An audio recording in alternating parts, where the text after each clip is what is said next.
శ్రీరెడ్డి ఆ రోజున గత 5 ఏళ్ల పాటు రకరకాల ఈ రోజున నన్ను క్షమించమని చెప్తుంది. మరి అంత చేసినటువంటి శ్రీరెడ్డిని క్షమించేస్తారా? మీకు ఒక విషయం చెప్తాను.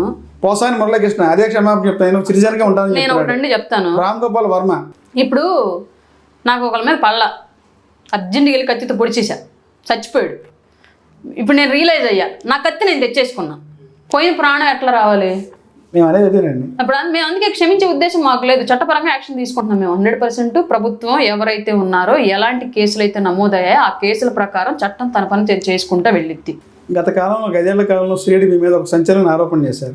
3 పెళ్లి అదే సార్. నేను చాలా సార్లు చాలా మంది వైసీపీ వాళ్ళు ఇదే అడిగా, నాకు ఇప్పుడు 3 పెళ్లిళ్ళు చేస్తారు. అదే విషయాన్ని కాదండి, మీరు ఎప్పుడైతే కొంచెం మీడియాలో మీడియా పరంగా వచ్చి వాయిస్ ఇస్తారో వెంటనే సడన్ గా ఈ టాపిక్ వస్తుంది. నాకు అదే నవ్వొచ్చిన విషయం ఏంటంటే, నాకు నవ్వొచ్చిన విషయం నేను చాలా మందిని క్వశ్చన్ చేశా. ఇప్పుడు నేను ఆర్థికంగా పూరు, మీరు ఎలాగో 3 పెళ్లిళ్ళు చేశారు, నాకు 3 భర్తల నుంచి 3 భరణాలు ఇప్పించి నాకు విడాకులు ఇప్పించండి, నేను ఆటోమేటిక్గా సెటిల్ అయిపోతాను ఫైనాన్షియల్గా, 3 ఎక్కడ ఉన్నారో వెతికి తీసుకురండి అని నేను చాలా మందిని క్వశ్చన్ చేశాను. ఆ విషయం ఎవరైతే దాన్ని ట్రోల్ చేస్తూ నన్ను బ్లేమ్ చేస్తూ ట్రై చేశారో శ్రీరెడ్డి, ఇంకా ఆ వీడియోని ఉపయోగించుకొని చాలా మంది నన్ను మోరల్గా దెబ్బతీయాలని చాలా మంది ట్రై చేశారు, విశ్వ ప్రయత్నాలు చేశారు.